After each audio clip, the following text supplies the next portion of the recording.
नमस्कार दोस्तों, स्वागत है आपका रिप्रोडक्शन इन ऑर्गेनिज्म के लेक्चर नंबर 7 में। आज के टॉपिक में हम क्या डिस्कस करेंगे उससे पहले हम जान लेते हैं कि पिछली क्लासेस में क्या हुआ था। पिछली क्लासेस में हम गैमेटोजेनेसिस और गैमेट ट्रांसफर के बारे में पढ़ रहे थे। गैमेट दिखता कैसे है उसके बेस पे हमने उसे बता दिया था कि आइसोगैमेट्स और एनाइसोगैमेट्स होते हैं। तो और हमने इसी के साथ लगे हाथों फर्टिलाइजेशन का भी कुछ पॉइंट पढ़ लिया था। कौन सा पॉइंट पढ़ लिया था कि आइसोगैमी क्या होता है और एनाइसोगैमी क्या होता है, होमोगैमेट्स क्या होता है, होमोगैमी क्या होता है, ऐसे हेटेरोगैमेट्स क्या होता है, हेटेरोगैमी क्या होता है। इसे हमने पिछली क्लास में डिस्कस कर लिया था। कुछ कंट्रोवर्शियल एक टॉपिक था, छोटे से 2-4 लाइनें लिखी हुई थी एनसीईआरटी में, तो उसे एग्जैक्ट क्या होता है मीनिंग और कैसे लिखा हुआ है एनसीईआरटी में उसके बारे में पढ़ा दिया था। इसके अलावा ज्यूडोगैमी साइफोनोगैमी क्या होता है इसके बारे में पढ़ा दिया था। आज हम डिस्कस करेंगे पार्थिनोजेनेसिस के बारे में। ये आया कहां से पहले वो सीखो। देखो मैंने आपको बता दिया था कि गैमेटोजेनेसिस और गैमेट ट्रांसफर के बाद हम क्या पढ़ने वाले हैं, फर्टिलाइजेशन। और फर्टिलाइजेशन का सिंपल सा मीनिंग होता है कि fusion of male and female gamete. ठीक है, मेल और फीमेल गैमेट के फ्यूजन को हम क्या बोलते हैं, फर्टिलाइजेशन। वहीं पे एक टर्म बोलते हैं फर्टिलाइजेशन की जगह दूसरा नाम भी बोल सकते हैं फर्टिलाइजेशन का, सिंगैमी। सिंगैमी क्या होता है, फ्यूजन ऑफ मेल और फीमेल गैमेट के nucleus, fusion of male and female gametes nucleus. जब मेल और फीमेल गैमेट्स के न्यूक्लियस मिल जाएंगे तो उसे सिंगैमी बोलते हैं। तो थोड़ा सा डिफरेंस है, लेकिन हम जनरली एनसीईआरटी ने भी इसे सेम मान लिया है, तो हम भी फर्टिलाइजेशन और सिंगैमी को अभी के लिए सेम मान लेंगे। लेकिन आपको पता होना चाहिए स्लाइटली डिफरेंस है। यहाँ पे मेल और फीमेल गैमेट को फ्यूज होने को ही क्या कहते हैं, यहाँ पे फर्टिलाइजेशन एक ब्रॉड टर्म है। लेकिन सिंगैमी का एग्जैक्ट मीनिंग क्या है, मेल और फीमेल गैमेट्स के न्यूक्लियाई जब आपस में फ्यूज हो जाएंगे तो उसे क्या बोलेंगे, फर्टिलाइजेशन बोलेंगे। अच्छा सर, अब तो इतना तो समझ गए कि भाई फर्टिलाइजेशन और सिंगैमी मैं दोनों को एक बार बोल सकता हूं, कुछ भी बोल दो। अगर मैं फर्टिलाइजेशन बोलूं तब भी पूरे आज की पूरी क्लासेस में मतलब एक ही समझना है, सिंगैमी बोलूं तब भी आप मतलब एक ही समझोगे कि या तो फर्टिलाइजेशन बोल दो या सिंगैमी। तो मैं आज बोलूंगा सिंगैमी। तो अगर एक सवाल उठता है कि what would happen if syngamy does not occur, अगर फर्टिलाइजेशन नहीं होता क्या जीवन समाप्त हो जाएगा, क्या होगा। तो एक बहुत फेमस कोट है कि जीवन अपनी राह खुद ढूंढता है। तो यहाँ पे टर्म निकल जाती है, पार्थिनोजेनेसिस हो जाएगा। वहां पे जहां पे फर्टिलाइजेशन नहीं हुआ, वहां पे फर्टिलाइजेशन का मतलब क्या होता है, मेल और फीमेल गैमेट का न्यूक्लियस मिलना। मान लो मेल गैमेट है ही नहीं, तो क्या फर्टिलाइजेशन पॉसिबल है, नहीं। तो वहां पे क्या होगा कई कंडीशन में कि भाई क्या होगा वहां पे ना, कि जो फीमेल गैमेट होगा वही पूरे कंप्लीट इंडिविजुअल में बन के आ जाएगा, एक नया ऑर्गेनिज्म बना देगा विदाउट फर्टिलाइजेशन। तो इसी प्रोसेस को हमने पार्थिनोजेनेसिस कहा है। क्या है पार्थिनोजेनेसिस वो सीखते हैं, और बाद में हम क्या देखेंगे, हनी बी के बारे में, ड्रोन बी, हनी बी और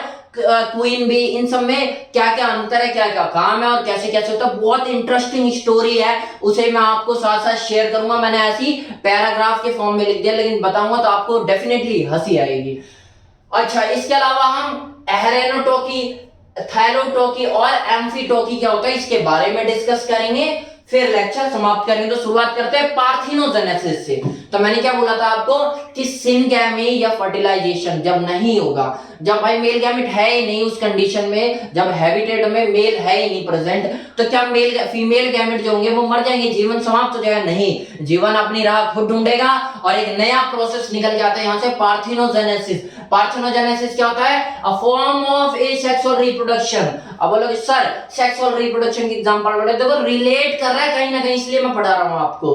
अब बोलोगे सर फर्टिलाइजेशन तो सेक्सुअल रिप्रोडक्शन होता है, एम्फीमिक्सिस होता है, तो आपने इसे एसेक्सुअल रिप्रोडक्शन क्यों बोल दिया, क्योंकि यहाँ पे क्या हो रहा है, फर्टिलाइजेशन ही तो नहीं हो रहा। पढ़ रहे हैं फर्टिलाइजेशन के पार्ट में, लेकिन फर्टिलाइजेशन नहीं हो रहा। यहाँ पे क्या हो रहा है कि मेल गैमेट प्रेजेंट ही नहीं है, तो फीमेल अपने जो गैमेट है उससे फुल्ली इंडिविजुअल, कंप्लीट एक इंडिविजुअल ऑर्गेनिज्म को बना देगी विदाउट फ्यूजन। इसी को तो पार्थिनोजेनेसिस बोलते हैं। तो जब यहाँ पे मेल और फीमेल गैमेट का फ्यूजन नहीं होगा, और जहां नहीं होता उसे क्या बोल देते हैं, एसेक्सुअल रिप्रोडक्शन। तो क्या बोल देंगे, पार्थिनोजेनेसिस क्या, एक टाइप ऑफ एसेक्सुअल रिप्रोडक्शन का एक टाइप है। ठीक है, अब एसेक्सुअल रिप्रोडक्शन को मैंने एक एमसीक्यू पढ़ा था जिसमें कहां पूछा ऐसे ही गया था तो क्या होता है, बच्चा कहां कंफ्यूज हो गया कि वहां ए सेक्सुअल रिप्रोडक्शन ना देके एपोमिक्सिस पूछ लिया, एम्फीमिक्सिस, नन ऑफ दीज, और एक और ए जाइगोट या जूडोस्पोर या ऐसे कोई एक और एग्जांपल वो दे दिया एमसीक्यू में 4 ऑप्शन,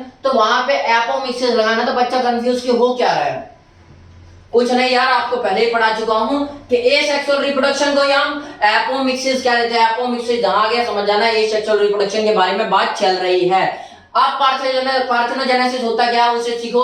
बस मैंने जो बताया ना था वही है कि भाई एक फीमेल अपने गैमेट मेल नहीं मिला तो बिना विदाउट फ्यूजन क्या करी, फीमेल गैमेट ने पूरे कंप्लीट इंडिविजुअल में ला दिए, एक नया ऑर्गेनिज्म बना दिए विदाउट फ्यूजन, तो उसी को पार्थेनोजेनेसिस क्या बोलते हैं। अब उसकी डेफिनेशन पढ़ लो। क्या definition? A form of asexual reproduction, एक एसेक्सुअल रिप्रोडक्शन का फॉर्म, एक टाइप है। क्यों एसेक्सुअल रिप्रोडक्शन? क्योंकि यहाँ पे इन्वॉल्वमेंट ऑफ मेल और फीमेल गैमेट दोनों को इन्वॉल्वमेंट नहीं है, ठीक है, यूनिपेरेंटल है, इसलिए क्या बोला, एसेक्सुअल रिप्रोडक्शन का एक फॉर्म है वेयर जहां पर female gamete undergo development to form a new organism without fertilisation. Female gamete चला जाता है डेवलपमेंट के प्रोसेस में ताकि वो नया ऑर्गेनिज्म बना दे विदाउट फर्टिलाइजेशन, बिना फर्टिलाइजेशन हुए। देख रहे हो कुदरत का चमत्कार के भाई उसने क्या क्या प्रोसेस निकाल दी कि जीवन बचा रहे, चलता रहे, क्रॉस पॉलिनेशन करवा दे, रिकॉम्बिनेशन बने, अडैप्शन की प्रोसेस हो। देख रहे हो क्या क्या कर रहा है। तो पार्थेनोजेनेसिस भी क्या है, क्या फॉर्म ऑफ एसेक्सुअल रिप्रोडक्शन का एक फॉर्म है जहां पे फीमेल गैमेट डेवलपमेंट के प्रोसेस में चला जाएगा ताकि एक ऑर्गेनिज्म बना पाए विदाउट फर्टिलाइजेशन, विदा फर्टिलाइजेशन के। अच्छा, अब एक कईयों के मन में सवाल आएगा कि क्या फीमेल गैमेट की जगह मेल गैमेट नहीं जा सकता पार्थेनोजेनेसिस में? नहीं जा सकता। क्यों नहीं जा सकता?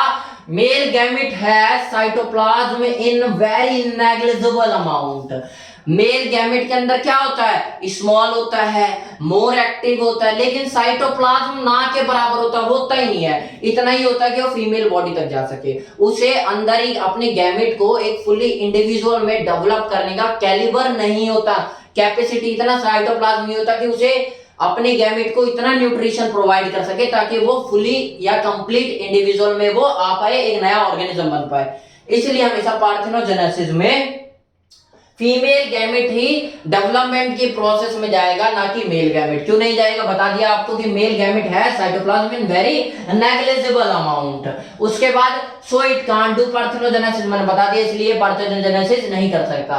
पार्थेनोजेनेसिस में इस वर्ड का मीनिंग क्या है जान लो, आपको काम आएगा। जेनेसिस का मतलब है क्रिएशन या बर्थ, पैदा होना, और पार्थिनो का मतलब होता है वर्जिन या इनफर्टाइल, जो बांझ यानी एक तरीके से वर्जिन हो, उसके बीच जो उससे बर्थ जो होगा उसे क्या बोलेंगे, पार्थेनोजेनेसिस, ठीक है। डिस्कवर किसने किया था? डिस्कवर्ड बाय चार्ल्स बॉनेट इन 1745 इन एम्फीड्स।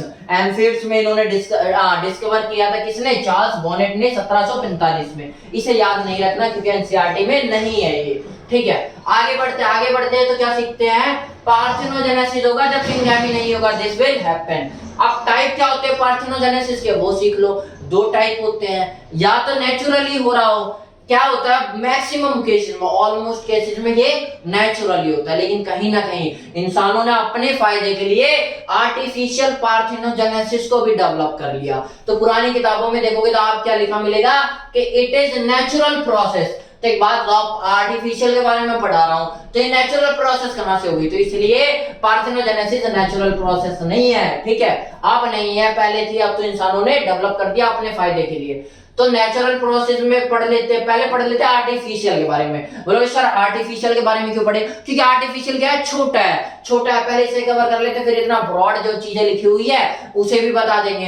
पहले आर्टिफिशियल के बारे में कवर करो। आर्टिफिशियल मतलब unfertilised egg is induced to develop into complete individual.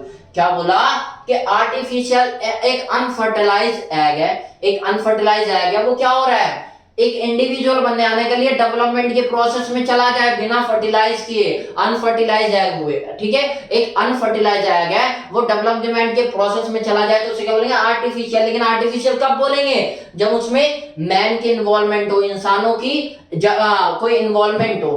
तो इंसानों की इन्वॉल्वमेंट कहाँ है? मान लो कोई इंडिविजुअल है, जैसे एनिलिड्स है, या फिर सी और हेरिन, जैसे सोया या ऐसे कुछ बोलते हैं अंडे, उनके अंडे, तो ये क्या है, ये ऐसे शांत है, नहीं जाना चाहते पार्थेनोजेनेसिस में, नहीं बनाना चाहते, लेकिन इंसानों ने इंड्यूस करके इनके अंदर पता लगा लिया कि इनके अंदर पार्थेनोजेनेसिस किया जा सकता है। तो इंसानों ने ट्रिगर किया है, इंड्यूस किया है, इसलिए आर्टिफिशियल पार्थेनोजेनेसिस बोला। कैसे? बाय केमिकल मींस, केमिकल्स में क्या, fat solvent, acid, chloride, chloroform या स्टाइलिन, यूरिया या सुक्रोज, इन सबको मिला के डाल के अंदर या फिर कुछ इनसे केमिकल रिएक्शन करवा के, और इन्होंने क्या करवाया, एक पार्थेनोजेनेसिस को इंड्यूस कर दिया, नहीं हो रही थी पार्थेनोजेनेसिस लेकिन उसे प्रेरित कर दिया था होने के लिए। या फिर फिजिकल मींस, फिजिकल मींस मतलब फिजिकल माध्यम कौन कौन से, यूवी अल्ट्रावायलेट रेडिएशन या लाइट जो है, या फिर इलेक्ट्रिकल शॉक देके, या फिर टेम्परेचर ऊपर नीचे करके, या फिर when an egg is pricked by a needle. क्या बोला, कोई एग है उसके अंदर थोड़ी सी नीडल चुबा दी तो उससे कई बार पार्थेनोजेनेसिस हो जाता है। तो ये सारे एग्जांपल क्या है इसके, एनिलिड्स और सी यूरेहिन एग्स। ठीक है, ये सारे क्या है, आर्टिफिशियल पार्थेनोजेनेसिस में जाते हैं। इसके बेनिफिट्स क्या है पार्थेनोजेनेसिस के, आर्टिफिशियल के नहीं, तो कोई सा पार्थेनोजेनेसिस हो उसके बेनिफिट क्या है, बेनिफिट ये जीवन बचा रहेगा सिंपल से, a simple stable and easy mode of rapid replication. जिन जीवों का लाइफ स्पान थोड़ी देर के लिए होता है, 2 घंटा, 4 घंटा, 1 दिन, तो क्या वो फीमेल मेल गैमेट को कहां से ढूंढेंगे, क्या करवाएंगे, जिससे बढ़िया है खुद ही से डेवलप कर जाए। तो एक सिंपल और स्टेबल प्रोसेस है और इजी प्रोसेस है, तो रैपिड रेप्लिकेशन, ताकि वो अपने जनसंख्या को तेजी से बढ़ाए, रैपिड रेप्लिकेशन करें। नो स्टेराइल रेसेस, यहाँ पे कोई बांझ होगा ही नहीं, जो भी रेस होगा यहाँ पे ऑर्गेनिज्म होगा वो बांझ हो ही नहीं सकता, क्योंकि यहाँ पे उसे किसी दूसरे जरूरत नहीं है, दूसरी जरूरत नहीं है, वो खुद से ही डेवलप कर देगा। तो नो स्टेराइल रेसेस, ठीक है, कोई रेस स्टेराइल नहीं होगी। उसके बाद अभी हमने आर्टिफिशियल के बारे में पढ़ लिया कि पार्थेनोजेनेसिस में आर्टिफिशियली कैसे होता है पार्थेनोजेनेसिस। अब नेचुरली कैसे होता है उनके टाइप्स पढ़ लो। 2 टाइप्स है, देखो, एक तो इधर की टाइप और एक इधर के टाइप, ये तीनों एक साथ पढ़ लो, और फिर ये तीनों को एक साथ पढ़ लो। पढ़ो भाई।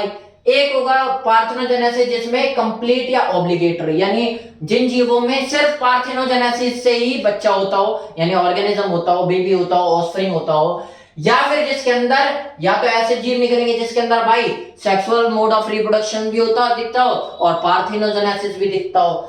और एक होता है पैडियोजेनेट, इसमें क्या होगा, लार्वा जो होते, अडल्ट नहीं, अभी तक अडल्ट की बातें चल रही है, अब जो लार्वा है वही लार्वा को क्या करवाते हैं, पार्थेनोजेनेसिस से डेवलप कर जा रहा है, तो ऐसे को पैडियोजेनेटिक बोलेंगे। तो पढ़ते कंप्लीट या ऑब्लिगेटरी क्या होगा, एग्जांपल एक आर्मेनियन रॉक लिजार्ड। अब आपको रॉक लिजार्ड याद है ना, आपको बहुत टाइप के लिजार्ड बोल देंगे, कोई डैब्रोसिकिया सेक्सियोला या फिर लैक्रेटा सेक्सिकोला, ऐसे नाम बता देगा, तो आपको बस रॉक लिजार्ड याद रखना है। और आर्मेनियन मैंने बोल दिया, कई जगह पे सोवियत यूनियन भी लिखा रहेगा। आर्मेनिया है कहां, अगर आप वर्ल्ड मैप देखोगे तो ये यूएसएसआर, सोवियत यूनियन के पास तो है, तो आर्मेनियन या सोवियत यूनियन रॉक लिजार्ड बोल सकते हो आप, ठीक है। उसके अलावा और क्या एग्जांपल इसके, फ्लैटवर्म, लीच, एम्फिड्स और रोटिफर्स। एम्फिड्स क्या थी, जिसने चार्ल्स बॉनेट ने इसे ढूंढा था पार्थेनोजेनेसिस को, तो एम्फिड्स भी याद रखना है। अच्छा, इसके अलावा इनकम्प्लीट साइक्लिक या फिर साइक्लिक पार्थेनोजेनेसिस क्या होता है, साइक्लिक पार्थेनोजेनेसिस होता है कि सेक्सुअल आल्सो पार्थेनोजेनेसिस, कि इसमें दोनों मोड ऑफ रिप्रोडक्शन शो करेंगे। जब ऐसी कंडीशन होगी, फेवरेबल कंडीशन कि हाँ भाई हम सेक्सुअल रिप्रोडक्शन कर सकते हैं, तो वहां पे सेक्सुअल रिप्रोडक्शन होगा, जहां पे नहीं हो सकते वहां पे पार्थेनोजेनेसिस की मदद से डेवलप होगा, जैसे हनी बी, लीवर फ्लक और मे flies. When viable males are absent, जब viable मतलब किसी काम को करने में सक्षम, viable males वो वाले males are absent from the habitat, जब habitat से ऐसे males गायब होंगे तो वो क्या करेंगे, incomplete पार्थेनोजेनेसिस को शो करेंगे, यानी पार्थेनोजेनेसिस करेंगे। और जब होंगे मेल्स तो क्या करेंगे, सिंपल सी बात है, सेक्सुअल रिप्रोडक्शन कर लेंगे। तो इसके एग्जांपल कौन कौन से 3 दे रखे हैं, liver, honey bee, liver fluke और मे फ्लाई। उसके अलावा पैडियोजेनेटिक क्या होता है, here the larva, not adult की बातें नहीं चल रही, larva produce a new generation of larva, एक लार्वा ही दूसरे जनरेशन, एक लार्वे की नई जनरेशन को पैदा कर देता है। इट अकर्स इन स्पोरोफाइट्स और redia in phase in only phase of liver fluke. Liver fluke के 5-6 फेज होते हैं, तो उनमें से 2 फेज होते हैं स्पोरोसिस्ट और रेडिया। इन दोनों में वो क्या फॉलो करता है, पार्थिनोजेनेसिस को। इनके जो लार्वा होते हैं इस फेज के, वो दूसरे लार्वा के जनरेशन को जन्म दे देते हैं पार्थिनोजेनेसिस के हेल्प से।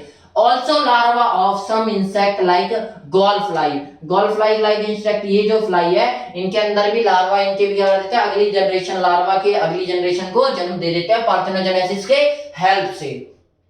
अच्छा, अभी हमने नेचुरल के बारे में पढ़ लिया एक पार्ट, दूसरे पार्ट पढ़ लो। जैसे हमने एक तरीके से इस तरीके से डिवाइड करके दिखा दिया, कई किताबों में ऐसे डिवाइड करके दिखा दिया है, तो इसको भी देख लो। RNO2 क्या होता है, also called as haploid parthenogenesis. इसे पार्थिनोजेनेसिस का पार्ट तो है, लेकिन इन्हें हैप्लॉइड पार्थिनोजेनेसिस कहेंगे। क्यों हैप्लॉइड कहेंगे, नाम से ही समझ में आ रहा है कि new reproduce organism always haploid. जो नया ऑर्गेनिज्म बन के आएगा वो हैप्लॉइड होगा, इसलिए इसे हैप्लॉइड पार्थिनोजेनेसिस बोल दिया। यहाँ पे जो भी बन के आएगा वो only males are produce. RNO2 में क्या, मेल्स का प्रोडक्शन होता है।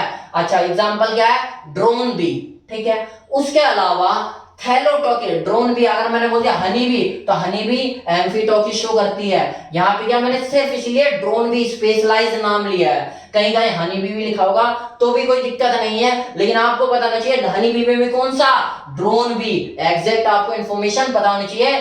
थैलियोटॉकी क्या होता है, या थैलोटॉकी जो भी आप बोल सकते हो, इसके अंदर क्या होगा, यहाँ पे मेल आर प्रोड्यूस, इसके अंदर ओनली फीमेल आर प्रोड्यूस, सिर्फ फीमेल्स ही प्रोड्यूस होती है। इसे क्या बोलेंगे, इसे हैप्लॉइड पार्थिनोजेनेसिस बोल देंगे, इसे डिप्लॉइड पार्थिनोजेनेसिस बोलते हैं। किसे, थैलेटॉकी को। क्यों बोलते हैं डिप्लॉइड पार्थिनोजेनेसिस, सिंपल सी बात है कि उसके अंदर जो नया ऑर्गेनिज्म बन के आएगा उसकी प्लॉइडी कैसी होगी, उसकी प्लॉइडी होगी डिप्लॉइड, इसलिए उसे क्या बोल देंगे, diploid parthenogenesis. In this case new reproduce organism always diploid, हमेशा डिप्लॉइड होगा, इसलिए डिप्लॉइड पार्थिनोजेनेसिस बोल देते हैं। एग्जांपल क्या है इसके, एफिड्स। और एफिड्स क्या होते हैं, तो उसका छोटी सी बात लेकर के, प्लांट सैप सकिंग इंसेक्ट, वो इंसेक्ट जो प्लांट के सैप को सकिंग करते हैं, यानी प्लांट को नुकसान पहुंचा रहे हैं, अल्टीमेटली पैरासाइट की तरह काम कर रहे हैं। सैप क्या होता है, सैप होता है वाटर और उसके मिनरल से मिक्सचर को सक करते हैं, तो इसलिए प्लांट सैप सकिंग इंसेक्ट होते हैं एम्फिड्स। उसके अलावा आपने देखा होगा पत्तों के ऊपर छोटे छोटे कीड़े बने हुए, वही होते हैं इंसेक्ट। और सोलेनोबिया, ये दूसरा एग्जांपल इसका। इसके अलावा एम्फिट होगी, देखो नाम से ही समझ में आ रहा है, एम्फी मतलब दो, यानी यहाँ पे दोनों कंडीशन होगी, और called as haplo diplo parthenogenesis, या फिर इसका दूसरा नाम बोल सकते हैं हैप्लॉइड और डिप्लॉइड पार्थिनोजेनेसिस। वही बात है, मैंने शॉर्ट में लिख दिया है, फुल में लिख दो, कोई दिक्कत नहीं है। उसके बाद क्यों कहा जाता है, बिकॉज न्यू रिप्रोड्यूस ऑर्गेनिज्म में भी हैप्लॉइड और डिप्लॉइड, वो दोनों टाइप के हो सकते हैं, हैप्लॉइड भी हो सकते हैं, डिप्लॉइड भी हो सकते हैं। यानी एग सेल में डेवलप इनटू एनी सेक्स, जो एग होगा वो किसी भी सेक्स में डेवलप हो सकता है, मेल भी बन सकता है, फीमेल भी बन सकता है, वो कंडीशन पे डिपेंड करता है। एग्जांपल क्या है, टर्की, डेजर्ट लिजर्ड। अब दोनों के एग्जांपल में देख लो कैसे होता है, बस छोटी सी बात है, आपको पहले से ही पता है, फिर भी लिख लेते हैं क्योंकि एनसीईआरटी में से पॉइंट लाइन बना के लिख दिया, मैं ऐसे बता रहा हूं आपको। टर्की में कैसे होगा, हाउ टर्की टू है, आपको पता है डिप्लॉइड है, तो ये क्या करेगा, डिप्लॉइड। एम्फीटॉकी में क्या होगा, डिप्लॉइड होगा, हैप्लो डिप्लॉइडी पार्थिनोजेनेसिस। अब देखो एग सेल बन के आ जाएगा डायरेक्ट, और यहां से क्या होगा, पार्थिनोजेनेसिस होगा, और टर्की बन के एक नया ऑर्गेनिज्म बन के आ जाएगा। यहाँ पे मेल गैमेट की जरूरत ही नहीं है। ऐसे लिजार्ड में भी हुआ, माइटोसिस हुआ, फीमेल गैमेट बन के आ गया, या फीमेल गैमेट का दूसरा नाम एग सेल बोल सकते हो, ये भी बन के आ गया। और यहाँ पे अब ये मेल गैमेट बनेगा, या मेल इंडिविजुअल बनेगा, या फीमेल इंडिविजुअल बनेगा। इसकी एक कंडीशन है, कौन सी कंडीशन है, अगर टेम्परेचर, रात की बात चल रही है, रात में फर्टिलाइजेशन नया ऑर्गेनिज्म बन रहा है, तो वहां पे टेम्परेचर जनरली अगर 5 से 10 सेंटीमीटर के बीच का होगा, तो यहाँ पे मेल लिजार्ड बनेगा, यानी मेलनेस को प्रमोट करेगा ये टेम्परेचर। इसके अलावा और कोई सा टेम्परेचर होगा तो फीमेल लिजार्ड को प्रमोट करेगा, फीमेलनेस या फीमेल लिजार्ड बन के आएगी। उसके बाद हम social order in honey bee को देख लेते हैं। हनी बी में क्या क्या लोचा चल रहा है उसे समझ लेते हैं। बहुत इजी भी है और बहुत इंटरेस्टिंग भी है। याद रखना, कॉकरोच और स्पाइडर अपने पॉपुलेशन कैसे करते हैं, वो क्या करते हैं, मेल कॉकरोच या स्पाइडर को पहले नचाते हैं, डांस करवाते हैं, और डांस करवाने के बाद जिसका डांस पसंद आ गया उसके साथ फर्टिलाइज कर लेंगे अपने आप को, और जिसका डांस पसंद नहीं आया उसे जान से मार देंगे। देख लो कितना खतरनाक है। मैं पहले बता दिया सबसे खतरनाक यही होते हैं, नहीं तो मैं हनी बी के बारे में बताता, वो भी मार देगी अपने पति को, लेकिन कम से कम मैं ऐसा तो नहीं करती कि सबको मार देगी। यहाँ पे क्या होता है, जो पसंद आएगा उसके साथ फर्टिलाइज कर लेंगे आपको, और जो पसंद नहीं आया उसे जान से मार देंगे। अब हनी बी के बारे में जानते हैं। हनी बी क्या होता है, क्वीन बी। देखो तीन चीज, छत्ता देखोगे तो छत्ते में क्या होता है, पहले चारों तरफ ये डब्ल्यू डब्ल्यू करके दिखाया, डब्ल्यू डब्ल्यू करके दिखाया, मतलब ये वर्कर बीज है जो चारों तरफ से छत्ते को घेरी रहती है। अब जो बाहर यानी बाउंड्री पे खड़ा उसका काम क्या हुआ, डिफेंस का काम होगा। यार हमें कॉमन सेंस लगा के समझ में आ गया। बीच में क्या होगी, क्वीन बी, क्यू से रिप्रेजेंट कर दिया, और इसके आसपास मंडरा रहे होंगे कौन से बीज, ड्रोन बीज। ठीक है, अब इसकी छोटी छोटी इंफॉर्मेशन लेते हैं। क्या होगा, only one queen present in honeycomb. देख लो पूरे हनीकॉम में एक ही क्वीन प्रेजेंट होनी चाहिए। ड्रोन हो सकते हैं थोड़े से ज्यादा नंबर में हो, लेकिन क्वीन भी क्या होगी, एक ही प्रेजेंट होगी, और वर्कर बीज लगभग लगभग ड्रोन के डबल होंगे। ठीक है, आगे बढ़ते हैं। हनी हनी ये जो क्वीन होती है हनी बी में, जो भी क्वीन होती है यानी 2n के बाद चल रही है, ये क्या होता है, डिप्लॉयड होती है, ओनली एक प्रेजेंट होती है हनीकॉम में। These are fertile female able to reproduce. मैंने क्या बोला कि क्वीन भी क्या होती है, डिप्लॉयड होती है, और पूरे हनीकॉम में एक प्रेजेंट होती है, और ये फर्टाइल फीमेल होती है, फीमेल होती है, और वो भी फर्टाइल। फर्टाइल मतलब एबल टू रिप्रोड्यूस, ताकि रिप्रोडक्शन करने के काबिल होती है। उसके बाद वर्कर बीज या सोल्जर आएंगे, सोल्जर भी कह सकते हैं या वर्कर बीज भी। इसका काम क्या होगा, ये 2n, ये भी डिप्लॉयड होगी, लेकिन ये स्टेराइल फीमेल होगी। क्वीन भी फीमेल थी, वर्कर बीज भी फीमेल है, लेकिन ये स्टेराइल होगी। स्टेराइल मतलब अनएबल टू रिप्रोड्यूस, इनके अंदर वो काबिलियत नहीं होगी ताकि वो रिप्रोडक्शन कर पाए। उसके अलावा ड्रोन्स होंगे। ड्रोन्स क्या होंगे, इनकी प्लॉइडी होगी एन, इनके जो क्रोमोसोम पड़े होंगे वो सिंगल पेयर में ही पड़े होंगे, कोई पेयर नहीं बना होगा, सिंगल पड़े होंगे। ठीक है, तो present only just to fertilise queen B.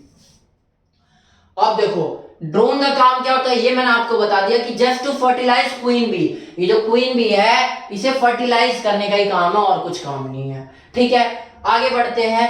Drone कैसे होते हैं, फर्टाइल फीमेल। वहां पे क्वीन क्या होती है, फर्टाइल फीमेल, और ड्रोन होते हैं फर्टाइल मेल। ड्रोन कैसे होते हैं, फर्टाइल मेल, और मेल और फीमेल क्या कर लेंगे, आगे फर्टिलाइजेशन के प्रोसेस को देखते हैं हम कैसे करेंगे। अगर फर्टिलाइजेशन होगा मेल और फीमेल दोनों है तो पार्थेनोजेनेसिस कहां होगी, उसे भी देखेंगे, ताकि कम से कम वेस्टेज हो। इसे रोकने के लिए प्रकृति ने पार्थेनोजेनेसिस को इनके अंदर डेवलप करवा दिया। अच्छा, होता क्या क्या है वो देख लो, आपको छोटी छोटी बातें। हनी बी में क्वीन होगी, क्वीन कैसी है, फीमेल, क्या है, फीमेल है, और कैसी फीमेल है, फर्टाइल फीमेल, यानी एबल टू रिप्रोड्यूस। तो 2n क्या है इसका, 24 है, और इसके पास ये क्या है, हैप्लॉइड, ये डिप्लॉइड है 2n, और ये सिंगल n है तो इसे हैप्लॉइड बोलेंगे। तो ड्रोन यहाँ पे क्या है, मेल भी है, और ये क्वीन क्या है, फीमेल भी, और फीमेल फर्टाइल भी। फीमेल स्टेराइल भी हम ले सकते हैं, स्टेराइल के करके आगे फर्टिलाइजेशन ही नहीं कर पाएगा, तो उसका काम ही नहीं है, उनका काम है सिर्फ डिफेंस का। ठीक है, तो क्या बोला, क्वीन आ गई यहाँ पर, फीमेल कैसी फीमेल है, फर्टाइल फीमेल, और यहाँ पे मेल कैसे है, ड्रोन मेल कैसे है, ये फर्टाइल मेल्स है। तो इनके पास n क्या है, 12 में, इसका हाफ हो जाएगा ना यार, इसके पास n और इसके पास 2n है। अच्छा, एक चीज याद रखना, मैंने शायद आपको पुरानी क्लासेस में नहीं बताया, अभी समझ लो। मियोसिस में क्या होता है, जब भी इंडिविजुअल डॉटर सेल्स बन के आएंगे, जो अंतिम सेल्स बन के आएंगे वो कितने होंगे, वो होंगे 4। ठीक है, और वहीं पे माइटोसिस होगा तो 2 सेल्स बन के आएंगे। अब एक चीज देखो आप, ये पेरेंट बॉडी थी, ये गैमेट्स थे। ठीक है, अब यहाँ पे 4 गैमेट्स बन के आ गए, यहाँ पे 2 गैमेट्स, तो यहाँ पे 2 गैमेट तो 2 से साथ फर्टिलाइजेशन कर लेंगे, 2 के साथ फर्टिलाइजेशन हो गया, लेकिन यहाँ पे 2 गैमेट तो बच गए। यही 2 गैमेट किस में जाएंगे, पार्थिनोजेनेसिस में। और कैसे, ये n है यानी हैप्लॉइड है, तो इनका पार्थिनोजेनेसिस क्या कहलाएगा, हैप्लॉइड पार्थिनोजेनेसिस। देखो कलर मैंने इसलिए अलग करके लिख दिया क्योंकि एमसीक्यू में पूछा गया है ये जो ड्रोन बी होते हैं ये कौन से पार्थेनोजेनेसिस को शो करते हैं, तो इसे हैप्लॉइड पार्थेनोजेनेसिस को शो करते हैं। वो आपको आर्हेनेटो की नाम ना देके हैप्लॉइड पार्थेनोजेनेसिस दे दिया तो भी कंफ्यूज नहीं होना।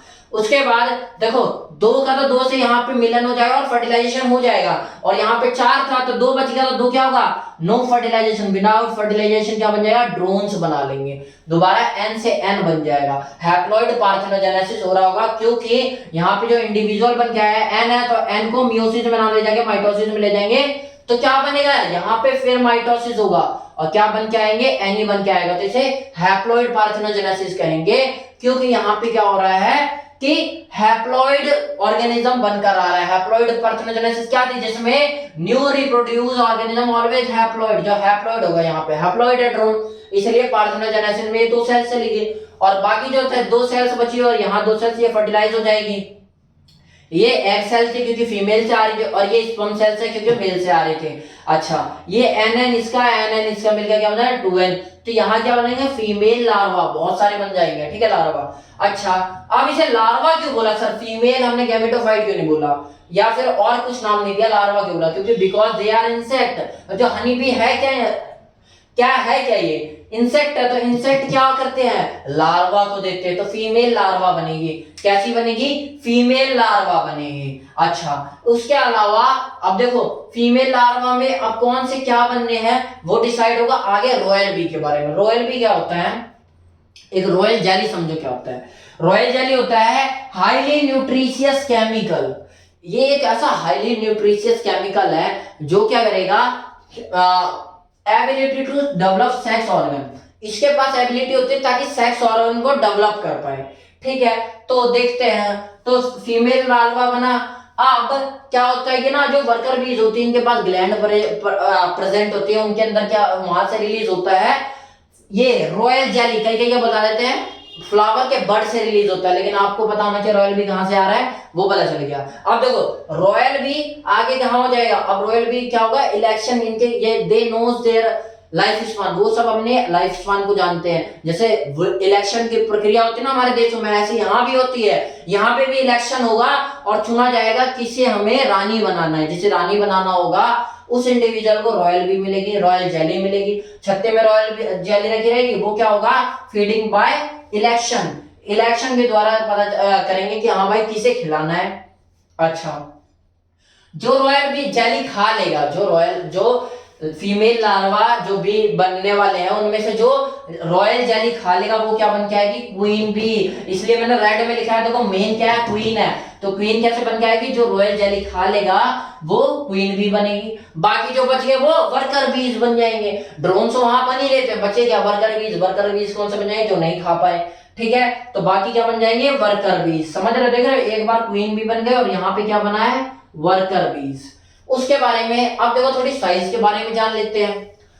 साइज में क्वीन सबसे बड़ी होगी, अलग ही दिखेगी, उसके बाद ड्रोन वर्कर होंगे और उसके बाद सबसे छोटे ड्रोन होंगे। अब बोलोगे सर सबसे छोटे ड्रोन क्यों होते हैं, वर्कर क्यों नहीं होते, वर्कर डिफेंस का काम करते हैं यार, उन्हें काम करना है, जो काम करेगा वो सर हाथ हिलाएगा तो उसका ऑटोमेटिक शरीर इवोल्यूशन के हिसाब से थोड़ा बड़ा रहेगा एज कंपेयर टू ड्रोन। तो ड्रोन क्वीन सबसे बड़ी होगी, उसके बाद वर्कर बीज और उसके बाद ड्रोन्स आएंगे। ड्रोन्स किस लिए होते हैं, जस्ट टू फर्टिलाइज फीमेल, बस फर्टिलाइजेशन का काम, और कुछ काम ही नहीं है। जो काम नहीं है तो वो क्या हो जाएंगे, सबसे छोटे दिखेंगे।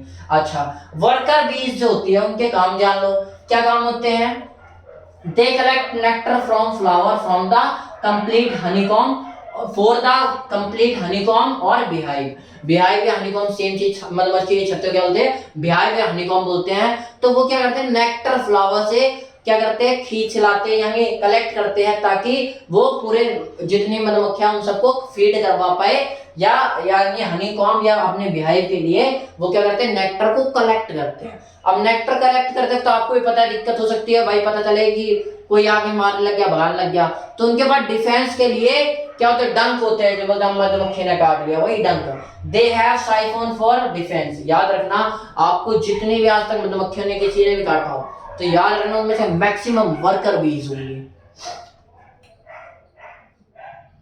इसके अलावा दो they have siphon for defence, defence के लिए साइफन होता है, साइफन कहते हैं स्टिंग स्ट्रक्चर यानी डंक को ही कहते हैं, ठीक है, इसके मतलब एकदम पैना सा स्ट्रक्चर।